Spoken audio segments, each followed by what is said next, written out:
Bawal ang kukupad-kupad. Mabilis na ang panahon, kaya maiiwan ka kapag hindi ka nakasabay sa bilis ng panahon. Presyo ng gasolina, saan traffic, saan hindi. May strike ba o wala? At mga balitang importante sa buhay ng commuter na Pinoy sa DWIZ Pasada Balita. Live sa DWIZ AM Metro and Mega Manila. DWIZ News FM Regional Stations, Aliw Channel 23 at nakalive din sa lahat ng DWIZ digital accounts. Kasama ang magbibigay ng kakaibang drive sa umaga, John Ibanez. DWIZ Pasada Balita. Tuloy sa pagbabalita ng tama, paglilingkod ng tama.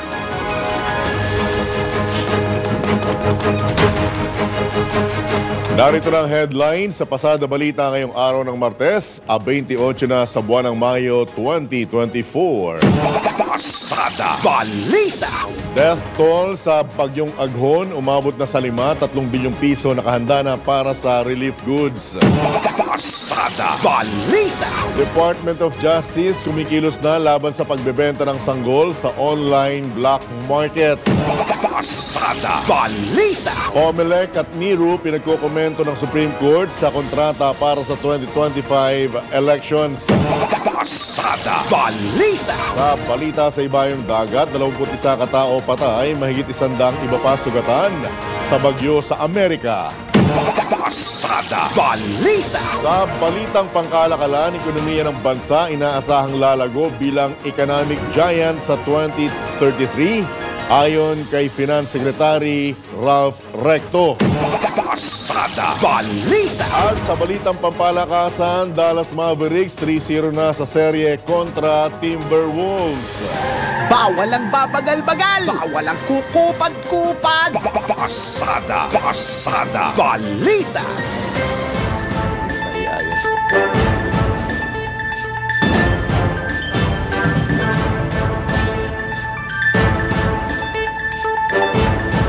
Magandang umaga Luzon, Visayas, Mindanao, Pilipinas.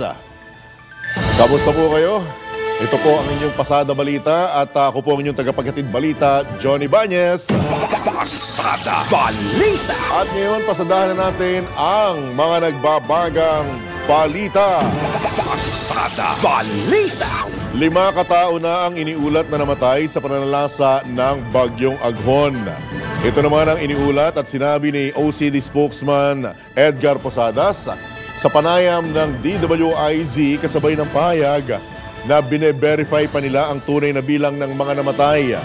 Ayon kay Director Posadas, patuloy pa nilang inaalam kung mayroong kaugnayan sa bagyo ang napaulat na 5 namatay sa Calabarzon at Region 10. Officially po, wala pa po. Pero pong mga naire-report sa atin na meron pong isang bata sa Calabarzon, no? Meron pong isang male na victim allegedly sa Region 10 at saka 3 po sa Calabarzon. But these are all for verification pa, sir, kasi hindi pa po tayo sigurado kung ito po ay talagang attributable sa Bagyong Aghon.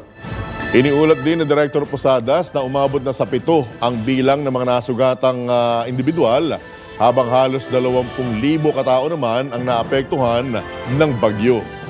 Listed 8,465 families or 19,373 po ng mga katao na naapektuhan ng bagyong si Aghon, ano po, in 158 barangays. Out of this, 657 po families or 2,162 persons ang nanuluyan po sa mga evacuation centers. 81 po ito, no? 81 evacuation centers. Meron din po na nag-evacuate sila pero hindi po tumira sa mga evacuation centers. We have 821 families. Yan po ang tinig ni OCD spokesman Edgar Posadas sa panayam ng DWIZ. Pasada Balita. Tiniyak naman ni Pangulong Ferdinand Marcos Jr. na may 3 bilyong pisong standby funds ang nakatabi at maaaring magamit sa mga pangangailangan ng mga residenteng apektado ng Bagyong Aghon. Ayon kay Pangulong Marcos, nais makasiguro ng pamahalaan na may patutupad ang mas malawak at mabilis na paghahatid ng tulong para sa mga nasalanta ng kalamidad. Kabilang sa tulong na nakahandang ipamahagi sa mga biktima ng bagyo ang mga prepositioned goods at mga stockpile. Siniguro pa ng Presidente ang kahandaan at pagkilos ng iba't ibang ahensya ng pamahalaan upang matiyak na maayos ang kalagayan ng ating mga kababayan. Batay sa datos ng PCO mula sa DSWD, higit 2 bilyong piso mula sa 3 billion standby funds ang nakalaan para sa food and non-food items. Pasada Balita! Lalo pang bumilis ang bagyong Aghon habang patuloy na tinatahak ang silangang bahagi ng Tuguegarao City, Cagayan sa layong 290 kilometers. Ayon sa Pag-asa, ang bagyong Aghon ay malakas na hanging aabot sa 130 kph malapit sa gitna at pagbugsong aabot naman sa 160 kph habang kumikilos patungong northeastward ng bansa sa bilis na 10 kph. Patuloy pa rin nakakaapekto sa ilang lalawigan ng southwesterly windfall na dala ni bagyong Aghon, lalo na sa western sections ng Central Luzon, Southern Luzon at sa Visayas. Asahan pa rin ang kalat-kalat na pag-ulan at thunderstorms sa Western Visayas, Palawan, kabilang na ang Kalayaan Islands at Occidental Mindoro. Habang isolated rain showers at thunderstorms naman ang mararanasan sa nalalabing bahagi ng Visayas, bunsod ng tinatawag na localized thunderstorms. Sa ngayon, binabantayan pa rin ng Pag-asa ang lagi ng panahon kasabay ng patuloy na paalala sa publiko na magdobling ingat at magdala ng palangga laban sa biglaang pagbuhos ng ulan. Pasada Balita! Isinailalim na sa state of calamity ang 2 distrito sa lalawigan ng Quezon dahil sa tinamong matinding pinsala na dulot ng bagyong Aghon. Kabilang dito ang 1st District ng probinsya na binubuo ng Tayabas City, Pagbilao, Lucban, Sampaloc, Mauban, Real, Infanta, General Nakal, Pulilio, Panulukan o Panukulan, Burdeos, Patnanungan at Humalig. Gayun din ang 2nd District ng Quezon na kinabibilangan ng Lucena City, Candelaria, Dolores, San Antonio, Sariaya at Chaong. Matatandaang ang lalawigan ng Quezon ang labis na nakaranas ng hagupit ng bagyo kung saan maraming mga lugar at mga kabahayan ang nalubog sa baha, partikular sa lungsod ng Lucena na una nang nagdeklara ng state of calamity. Aabot naman sa 1,250 families o katumbas ng mahigit 5,000 individual mula sa iba't ibang mga barangay sa lungsod ang naapektuhan ng bagyo. Pasada Balita! Kinumpirma ng Malacanang na 9 na planta ng kuryente ang nag-shutdown dahil sa pananalasa ng bagyong Aghon. Ayon sa Presidential Communications Office, ito'y bukod pa sa 12 power plants na nag-shutdown na bago pa man tumama ang bagyo. Sinabi naman ng Department of Energy na hindi pa rin nakakabalik sa normalang operasyon ng mga hydropower plant dulot ng pagbaba ng supply ng tubig na pinalapa ng El Nino. Kaugnay nito, ang Task Force on Energy Resiliency ay aktibong kumikilos upang maibalik ang supply ng kuryente sa mga apektadong lugar. Pinayuhan din ng publiko na magtipid sa paggamit ng kuryente at samantalahin ang malamig na panahon dulot ng patuloy na pagbuhos ng ulan. Pasada Balita! Sa iba pang tampok na balita, nagsampa ng kaso ang Department of Justice laban sa isang babae na nagtangkang ibenta ang kanyang anak online, maging ang babaeng tumulong sa kanya na gawin ang nasabing krimen. Ayon kay Justice Secretary Jesus Crispin Remulla, ito'y hakbang laban sa lumalaganap na black market sa social media kung saan isinampa ang qualified trafficking at child exploitation charges o case laban kay Maria Chariza Rivera Dizon, ina ng bata at kanyang kasabwat na si RJ Escalona Malabanan. Nagsimula ang kaso o nag-ugat ang kaso nang magreklamo sa Philippine National Police, Women and Children Protection Center ang DOJ laban kina Malabanan at Dizon. Una nang kumilos ang mga otoridad noong February 12, 2024 sa impormasyong iniulat ng National Authority for Child Care tungkol sa isang black market na lumalaganap sa ilang mga SOCMED group at komunidad kung saan ang mga nagnanais sa maging magulang ay naghahagad na iligal na mag-ampon ng mga bata. Sa isang operasyon, naaresto si Kuya J, na kilala bilang si Malabana, na nag-alok na ibenta ang isang bagong silang na sanggol sa halagang 90,000 pesos kasama ang ina ng bata na si Dison. Pasada Balita. Umapila naman ang DSWD sa Facebook na i-take down ang mga Facebook page na sangkot sa pagbebenta ng sanggol. Ginawa ng ahensya ang panawagan kasunod ng pagkakaaresto sa isang ina na nagtangkang ibenta ang kanyang 8 buwang gulang na anak online. Ayon kay DSWD Secretary Rex Gatchalian, sa pamamagitan ng National Authority for Child Care, ililing na nila sa Facebook na i-take down ang mga page na sangkot sa nasabing illegal na aktibidad. Nanawagan din ng kalihim sa publiko na i-report ang mga Facebook page na sangkot sa pagbebenta ng sanggol. Pasada Balita. Binigyang diin ng Department of Information and Communications Technology ang pangangailangan na i-regulate ang terms and condition ng mga over-the-top social media applications tulad ng TikTok. Paliwanag ng DICT, ito ikaugnay sa paggamit ng mga ito ng public data. Ayon kay DICT Undersecretary Jeffrey E&D, hindi binabasa ng mga tao ang napakahabang terms and condition sa mga SOCMED application kapag magsasign up na sa Facebook o TikTok. Dagdag pa ni Yusek D, kahit ulitin pa ito sa publiko ng 10 beses, hindi nila ito babasahin kaya't kinakailangan ng pamahalaan na kontrolin ito sa pamamagitan ng regulasyon para sa kapakanan na rin ng taong bayan. Pasada Balita. Sa iba pang tampok na balita, nanindigan ang Philippine National Police na normal lamang sa pag-alis sa pwesto ng mga pulis kapag may investigasyon sa sinasabing pagkakasangkot ng mga ito sa alinmang mga iligal na aktibidad.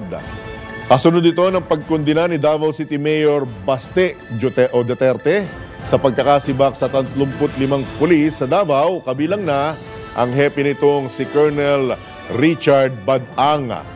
Ayon kay PNP spokesperson Colonel Jean Fajardo, hindi ibig sabihin ng naturang hakbang na may sala na ang mga nabanggit na pulis. Matatanda ang batay sa rekomendasyon ng PRO 11 Regional Internal Affairs Service ang pagkakasibak sa mga naturang pulis. Pasada Balita. Samantala, arestado na ng Quezon City Police District ang suspect sa pamamaril at pagpatay sa hepe ng Land Transportation Office Registration Section. Ayon kay PNP spokesperson Colonel Jean Fajardo, natimbog ang suspect na si alias Danny sa pagpatay kay Registration Section Chief Mercedita Gutierrez ng LTO Central Office Quezon City noong Sabado sa Barangay Batasan.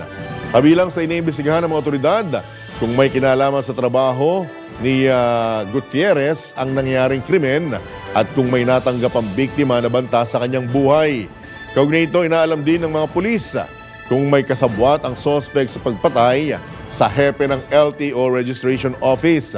Samantala, itinanggi naman ng suspect ang mga paratang laban sa kanya habang inihahanda naman ng QCPD ang kasong murder laban sa naturang suspect.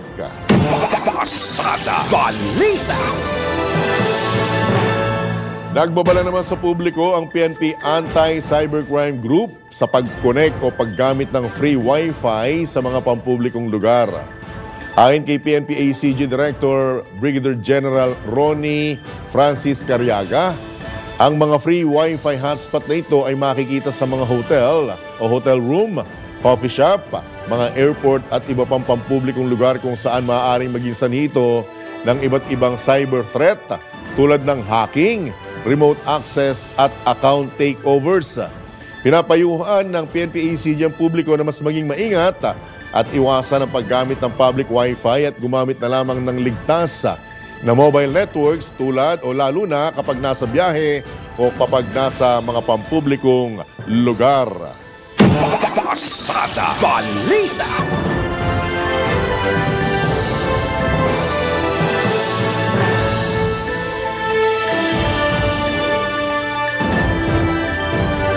At sa detalye pa ng ating headlines, inatasan ng Supreme Court ang Commission on Elections at ang South Korean provider na Miro Systems na sagutin ang petisyon ni dating Caloocan na City Representative Edgar Erice na mapawalang bisa ang 17.9 billion pesos contract para sa 2025 national at local elections.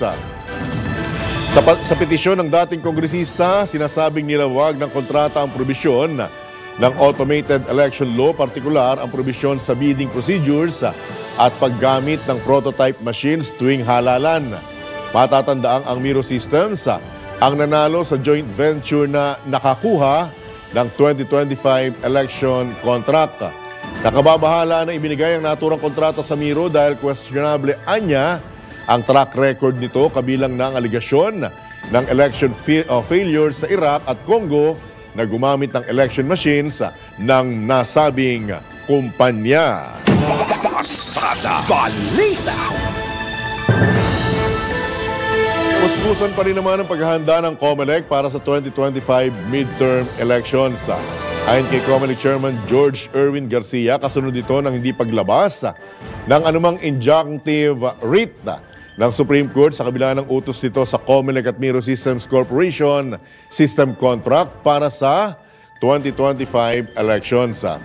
Ikitunungan naman ito ni Chairman Garcia kung saan sinabi nitong tuloy ang automated 2025 national at local elections. Matatandaang binigyan ng SE ang COMELEC at Miro ng 10 araw mula nang matanggap ang notice na maghain ng kanilang komento sa petisyon at sa aplikasyon para sa temporary restraining order at writ of preliminary injunction na inihain ni dating Caloocan City Representative Edgar Erice noong April 18. Pasada Balita. Samantala, maaaring makakalap ng mga bagong impormasyon ang Senate Committee on Women, Children and Family Relations sa hinihinalang koneksyon ni Bamban Tarlac Mayor Alice Guo sa Philippine Offshore Gaming Operator, mga kriminal at sinasabing hindi maipaliwanag na yaman ng kontrobersyal na alkalde. Ito naman ang ibinulgar ni Senator Riza Ontiveros, chairperson ng nasabing komite, kung saan manggagaling ang mga ito sa mga intelligence agency at ilang ahensya mismo ng pamahalaan. Ayon kay Senator Ontiveros, gagawin ang pagbibigay sa kanila ng impormasyon sa isang executive session kaya't hindi ito maisa sa publiko dahil mas nais itong gawin ng mga naturang ahensya na closed door. Sasagawa ang nasabing sesyon bago muling magpatawag ng pagdinig ang komite na pinamumunuan ni Senator Ontiveros. Pasada Balita. Umaasa naman si Attorney Stephen David, abogado ni Bamban Tarlac Mayor Alice Guo, na lalabas na ang ina ng alkalde para mapaisa-ilalim ito sa DNA test. Ayon kay Attorney David, Pilipino ang nanay ni Mayor Guo sa may giit na iniwan ang alkalde ng kanyang mismong ina. Dagdag pa ng abogado, maglalabas sila ng mga litrato sa susunod na pagdinig para ito'y patunayan. Para naman kay retired Supreme Court Associate Justice Vicente Mendoza, nakasalalay sa ina ni Mayor Guo ang pagka-Pilipino ng alkalde. Ito'y dahil nakasaad sa 1987 Constitution na kailangang Pilipino ang isa sa mga magulang ng isang tao para maging Filipino citizen. Dagdag pa ng retired Associate Justice, mahalagang masagot ang mga question sa citizenship ni Mayor Guo sapagkat maaari itong issue sa national security. Pasada Balita. Umalag naman si Civic Leader Teresita Angsi sa hakbang ng Senado na pagtuunan ng pansin ang pagkakakilanlan ni Bamban Tarlac Mayor Alice Guo sa investigasyon nito sa Philippine Offshore Gaming Operator Hub sa bayan. Tinawag ito ni Angsi na witch hunt sa Baygiit na hindi disente ang mga personal na pag-atake at masama nitong sinasalamin ang Senado. Dagdag pa ni Angsi, dapat pagtuunan ng pansin ng mataas na kapulungan ang mga issue in aid of legislation. Binigyan din pa ni Binibining Angsi na nakakaabala sa mga problema ang anyay zarsuela sa nasabing issue. Pasada Balita. Samantala, alam nyo ba na ang katumbas ng bawat taya sa Philippine Charity Sweepstakes Office o PCSO ay kawang-gawa? Sa bawat ticket mo, siguradong may matutulungang Pilipino sa kanilang pangailangang medikal. Dahil sa PCSO, basta't kawang-gawa at pagtulong, hindi kanila uurungan. Kaya palagi pong tatandaan, ang bawat taya may kawang-gawa. Pasada Balita. Oras! Eksakto yung punto, 25 minuto na po makalipas ang alas 7 ng umaga. Pasada Balita. Sa pagkakataong ito, tumanggap po tayo ng mga pag-uulat mula sa labas ng himpilan.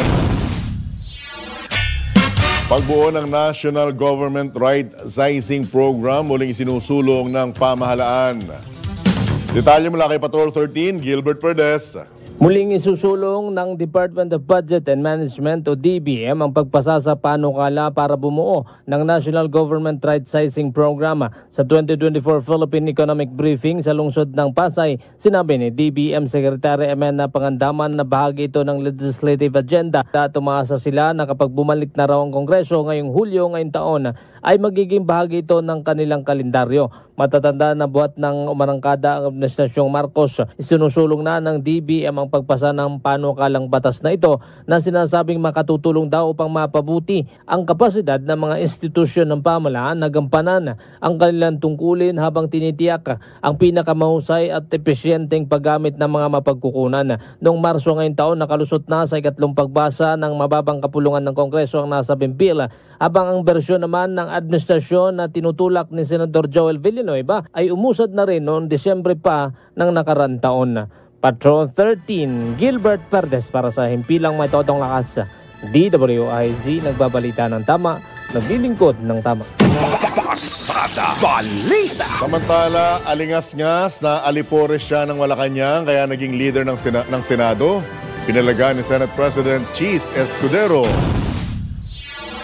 Detalye mula kay Patrol 19, Celo Ortega Bueno. Hindi nagustuhan ni Senate President Cheese Escudero ang mga haka-haka na alipores o bata siya ng Malacanang, kaya siya napili na maging bagong Senate President. Ang kay Escudero, unfair naman ito para sa kanya dahil wala namang sino mang nag-akusa na palas Lucky o alipores na Malacanang si dating Senate President Juan Miguel Zubiri nung piliin nila ito na maging leader ng Senado. Giit ni Escudero, mga senador ang naghahalal ng Senate President at wala nga ni isang boto rito ang palasyo. Una rito, sinabi ni dating Senate President Zubiri na may outside forces na sangkot sa pagpapalit ng liderato ng Senate kung saan tanging si Escudero ang kandidato ng palasyo para ipalit sa kanya. Bago naganap na pagpapalit ng leadership, ay sinabi ni Escudero na hindi siya interesado na mag-Senate President kahit na may mga concern sa direksyon ng pamumuno ni Zubiri lalo na sa usapin ng Chacha.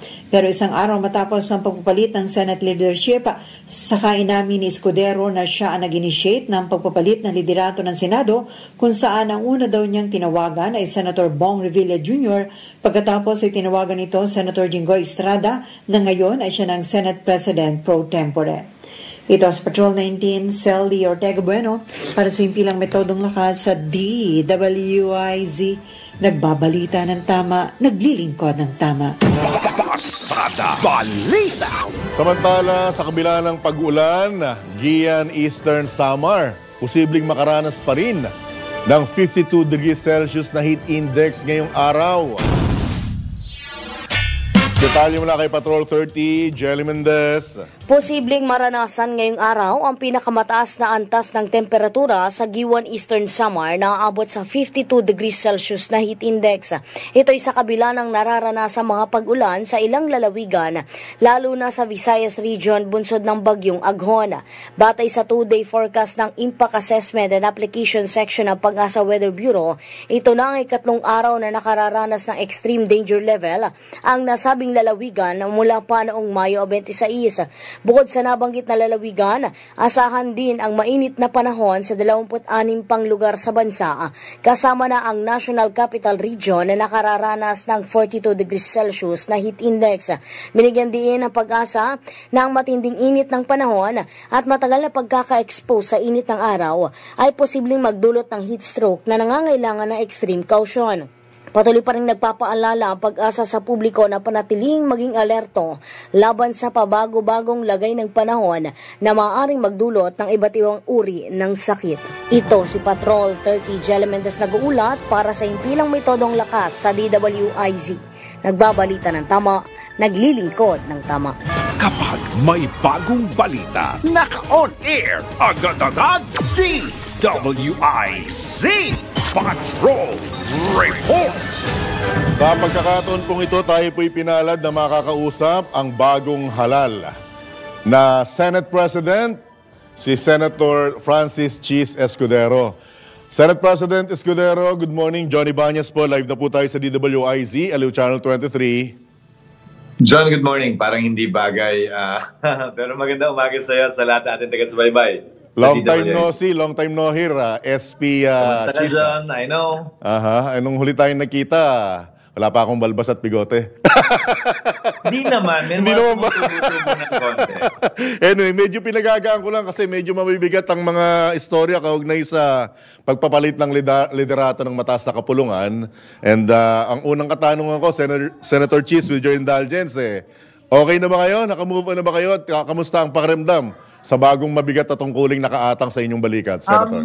Patuloy akong nagigising sa katotohanan, John, na maraming kailangan gawin. Hindi lamang bilang senador, kung hindi bilang ama ng lahat ng opisyal at empleyado ng Senado. So, yun siguro yung mas makabago at mabigat na pasanin ko ngayon. Alright. Ano po ang mga priority ng inyong liderato sa pagbubukas muli ng sesyon ng Senado, Senator Cheese? Well, na mabuo at mabalangkas ang agenda ng Senado na kinabibilangan hindi lamang ng priority measures na inaprubahan sa LEDAC, kung hindi ang individual na mga priority measures ng mga senador at ng Senado bilang institusyon. Priority measures ng Kamara bilang institusyon at priority measures ng mga individual na miyembro din naman ng Kamara.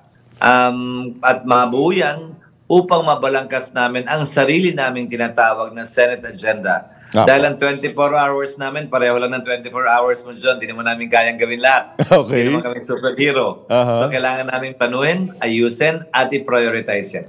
Alright. Pero bago ang lahat, syempre, magagawa nyo naman po yung tulong-tulong. Pero kung may kooperasyon ng lahat. So, kamusta na po ang relasyon ninyo sa mga kapwa niyo senador, SP Cheese? Well, hindi naman kami nag-away. Kung makikita mo, intact, yung pangatlong araw yata, pinag-preside ko pa si Senator Zubiri sa pagpasa ng panukalang batas na 99% ay siya yung nanguna at nag-preside sa pagbalangkas nito. Hindi naman kami nagkaaway at matatanda na kami, John. Ang pinagdaanan namin at nakita namin to. Sabay kaming pumasok ni Senator Zubiri noong 1998 bilang mga congressman. At yan ang Kongreso, John, na nagpalit ng speaker ng 3 beses sa loob ng 3 taon. So, hindi ito bago sa amin.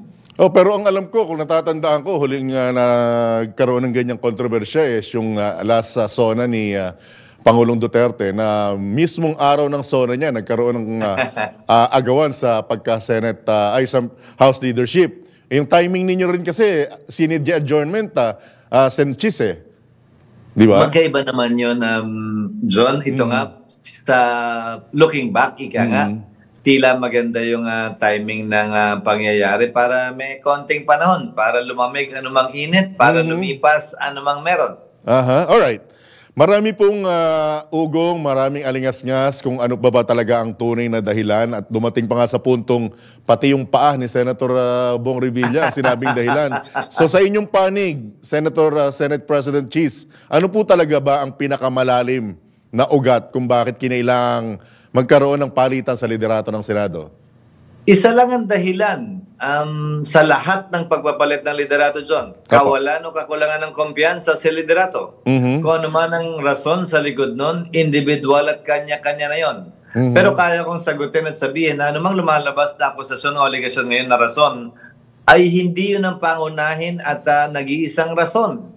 Dahil pag-aralan na lang at suriin mo yung boto, masasagot na hindi totoo yung mga rason inilalabas sa ngayon. Alright, at hindi rin po maiaalis sa SP Escudero na may galaw o may basbas ang Malacanang sa mga galawan na yun sa Senado.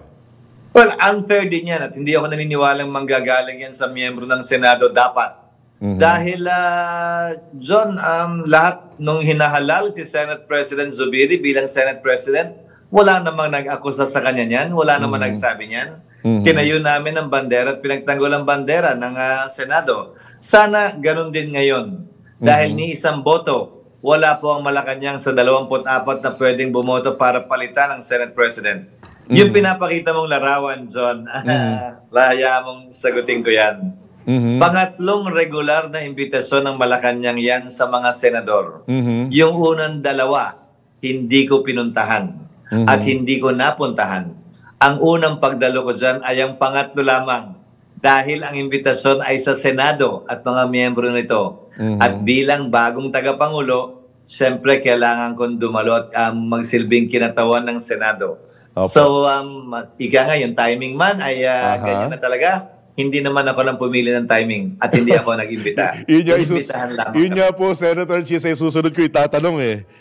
Anong yung timing eh? At saka bukod po doon sa masarap na dinner na given ano pa po ang mahalagang nangyari sa wala. Ito sa purely social event. Halimbawa, si Senator Legarda na hindi naman kasama sa pagpapalit ng liderato, si Senator Gatchalian ay nandun din naman. So hindi yun ang rason at dahilan.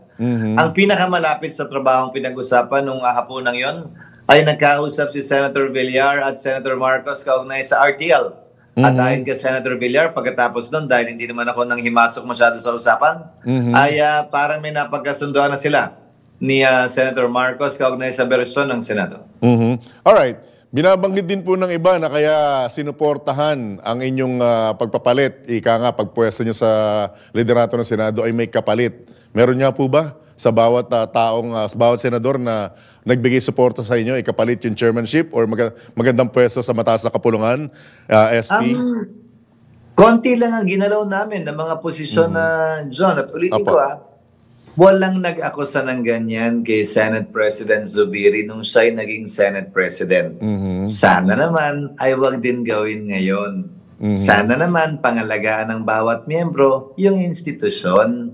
Wag naman yung tayo mismo yung kung sakasakali ang gumagawa ng issue tungkol dito. Pero sasagutin ko na, John, yung ibang issue para klaro na. May kinalaman daw si Speaker Romualdez dito, bakit yung numero unong kritiko niya na si Senator Marcos sumama sa amin? May kinalaman daw to sa Fidelix hearing, bakit yung chairman mismo ay sumama din sa amin? May kinalaman daw to sa charter change, bakit po yung mga kontrang maingay? Ako, si Senator Amy ay nandito rin. At si Senator Joel na kontra din sa Chacha ay hindi sumama. Sa kaugnay ng paa ni Senator Revilla, bakit si Senator Joel na pabor payagan siya mag-virtual at ako naghingi ng motion nito ay nasa magkabilang grupo sa isong ito. So, pwede po sila mag-invento ng gusto nila kahit sino pa man po gumawa ng intriga at issue. Pero ang simpleng sagot ay katotohanan lamang na makikita doon sa boto o ika nga doon sa mga listahan ng senador na nagnais at hindi nagnais magkaroon ng pagpapalit. Apo, nabanggit nyo rin lang po ang liderato ng Kamara. Nakapag-usap na po ba kayo ni House Speaker Romualdez? Sa telepono po nung Miyerkules, binati niya ako pero hindi pa po kami nakikita ng personal. Nagkasundo kami magkita ng personal nitong recess pero hindi pa po nangyayari. And last few questions with your indulgence. Paano nyo, okay lang, John. paano nyo po patutunayan na hindi po kayo rubber stamp ng Malacanang? SP? Ulitin ko, yung nag-aakusa niyan, nakakalungkot na galing pa sa ilang senador. Walang nag-akusa sa kanila niyan. Sana wag din nilang gawin ngayon. Hindi kailangan patunayan sa salita, John. Mapapatunayan naman yan sa aksyon at sa galaw. At ano pong maaasahan natin sa liderato ni Senator Francis Chis Escudero sa mga susunod na panahon? Bukas o transparent, hindi ko tinuturing yung sarili ko bilang amo o boss, kahit nga primus inter pares na first of all o first of many. Ang tingin ko nga sa sarili ko, tagapagsilbi ng mga miyembro ng Senado, mga opisyal ng Senado at ng sambayanan para magsilbi kaming tagapaghatid ng boses ng ating mga kababayan sa lahat ng isyong kinakaharap natin sa ngayon. Apo. Mapa-personal, wala po bang magbabago kay Senator Cheese? In fairness, sumagot ka pa sa text ko after mong manawag yung Senate President. Mas busy lang siguro, John. Marami nga nagtatanong, anong gimmick ba itong pagti-t-shirt ko? Kayo ang tatanungin ko. Tagal ko na naka-t-shirt ng ganito lang. Kayo yung hindi pumapansin. Ngayon nyo lang naman napansin. Matapos ko mahalal. Pero paano ko noon, ganun pa rin naman ako ngayon. Ang bagong nakita ko yung hikaw, Senator. Yung hikaw, ngayon ko lang nakita. Last year lang to, John. Kailan ba? Mga bandang June last year. Alright. Kasi nagpabuta si Hart. At least maranasan ko man lang magkaroon ng hikaw habang sa pagtanda ko. So sumabay ako sa pagpapabuta. Abay, masakit pala. Anyway, nasa iyo po ang pagkakataon, Senate President Cheese Escudero. Mensahe sa kapwa niyo, Senador, at higit sa lahat sa taong bayan. Go ahead, sir. Well, karangalan kong pagsilbihan ang ating mga kababayan bilang tagapangulo ng Senado, gayon din pagsilbihan ang aking mga kapwa-miyembro sa Senado. Hindi lamang pagkakataon, kung hindi oras at lugar ang hinihiling po namin. Hindi bilang isang individual, bilang isang institusyon na pagsilbihan po kayo, kung inyong bibigyan kami ng pagkakataon. Alright, hindi po itong huli Senate President Cheese. At saka pag nagkataon, pwede pa tayo magpa-selfie Promise, basta may oras, John, wala akong problema. Kasi nagigising ako na marami ako biglang trabaho. Yun lang. Thank you so much, sir. Good morning, good luck, at God bless po. Maraming salamat. Salamat, John. Good morning sa ating televiewers. Good morning. Alright, thank you. Yan po mga kabalitaktakan, mga kabalitaan, ang bagong halal na Senate President, Francis Cheese Escudero po naman. Pasada Balita. Samantala, dapat alam nyo na ang katumbas ng bawat taya sa Philippine Charity Sweepstakes Office o PCSO ay kawang gawa. Sa bawat ticket mo, siguradong may matutulungang Pilipino sa kanilang pangangailangang medikal. Dahil sa PCSO, basta kawang gawa at pagtulong, hindi kanila uurungan. Kaya't lagi pong tatandaan, ang bawat taya may kawang gawa. Pasada Balita. Oras! 13 minuto na lamang, alas 8 na ng umaga. Pasada Balita. Sa pagkakataong ito, muli tayong tumanggap ng pag-uulat mula sa labas ng himpilan. Isang mambabatas na lugod po sa pag-upurba sa petisyong magkaroon ng 2 bukal sa panlalawigan o lalawigan ng Bulacan. Detalye mula kay Patrol 11, Tina Nolasco. Ikinatuwa ni City of San Jose del Monte, Bulacan Representative Rida Robes ang desisyon ng Korte Suprema at pagkilala ng Commission on Election o COMELEC sa pagkakaroon ng 2 kinatawan ng lungsod sa sangguniang panlalawigan ng Bulacan. Batay sa Resolution 10994 na inilabas ng COMELEC, inaamyendahan nito ang Section 6 ng 100707. Ibig sabihin formal nang kinikilala ng COMELEC ang pagbabago sa komposisyon ng mga miyembro ng sangguniang panlalawigan sa darating na eleksyon. Naniniwala ang kongresista na maraming legislative districts na hindi nagkakaroon ng kinatawan sa sangguniang panlalawigan ang magbebenepisyo mula sa naturang ruling. Kabilang na dito ang mga lungsod sa Calamba, Santa Rosa, San Pedro, Binyan City sa Laguna, Mandaue City sa Cebu at iba pa. Mabatid na nag-ugat ang petition for mandamus matapos ipaalam sa nasabing mambabatas ng COMELEC na walang karapatan ang San Jose del Monte sa kahit isang pwesto sa legislative body ng Bulacan.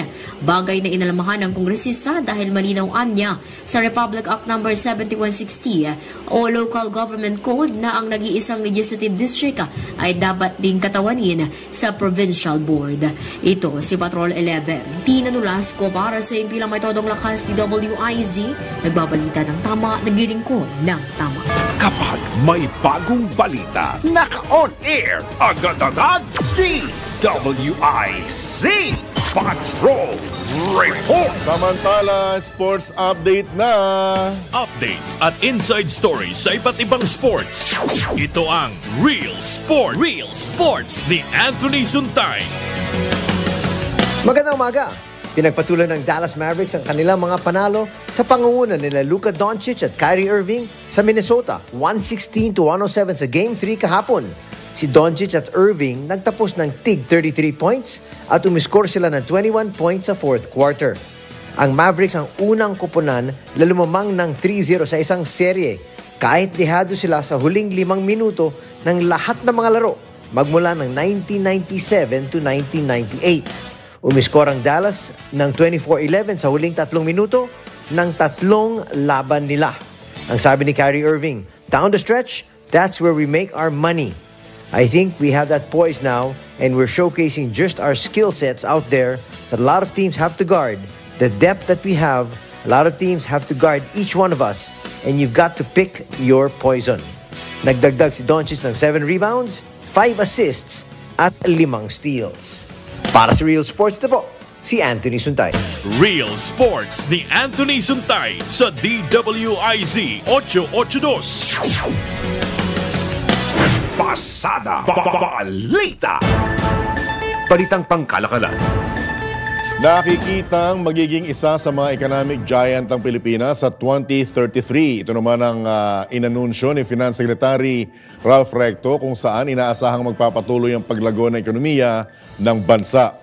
Ayon sa kalihim, inaasahan ng mga global research firm at analyst na unlad ang ekonomiya ng Pilipinas sa 5.8% hanggang 6.3% ngayong taon na mas malago kumpara sa Association of Southeast Asian Nations Economies. Kaugnay nito, tinatayang aabot din sa 5.9% hanggang 6.5% ang pag-unlad ng ekonomiya ng Pilipinas sa susunod na taon. Pasada Balita. Mga balitang dapat alam mo kahit sa labas ng bansa. DWIZ Balita sa ibang bansa. Patay ang 21 katao habang mahigit 100 iba pa ang sugatan matapos ang matinding bagyo sa Estados Unidos. Ayon sa Arkansas state officials, umabot sa 25 ang naitalang tornado sa Texas, Oklahoma, Arkansas, Missouri at Kansas. Sinabi ni Governor Greg Abbott na 106 na mga county sa Texas ang nasa ilalim ngayon ng state of calamity. Mahigit 200 kabahayan at istruktura naman ang napinsala. Pasada Balita. Sa ating good news, pinalad na makausap ng isang Pilipina at maka-selfie si Pope Francis sa World Children's Day sa Rome. Nabatid na nag-perform sa pagtitipon na dinaluhan ng Santo Papa si Nelijah Pauline Abisamis, 10 taong gulang bilang miyembro ng award-winning Filipino Children's Choir na The Young Voices of the Philippines. Umabot naman sa 50,000 kabataan, mga magulang at mga educator ang dumalo sa nasabing pagtitipon sa Olympic Stadium. Pasada Balita.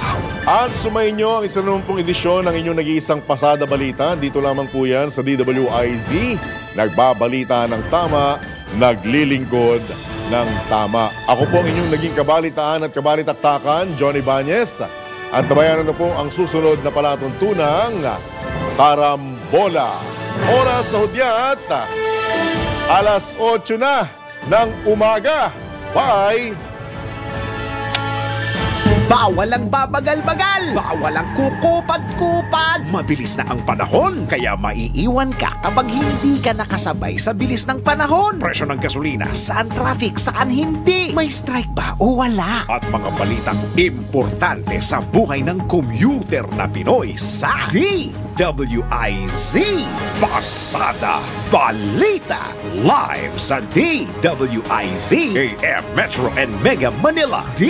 DWIZ News FM Regional Stations, Aliw Channel 23 at nakalive din sa lahat ng DWIZ Digital Accounts. Kasama ang magbibigay ng kakaibang drive sa umaga, John Ibanez. DWIZ Pasada Balita. Tuloy sa pagbabalita ng tama, paglilingkod ng tama, Lunes hanggang Biyernes 7 a.m.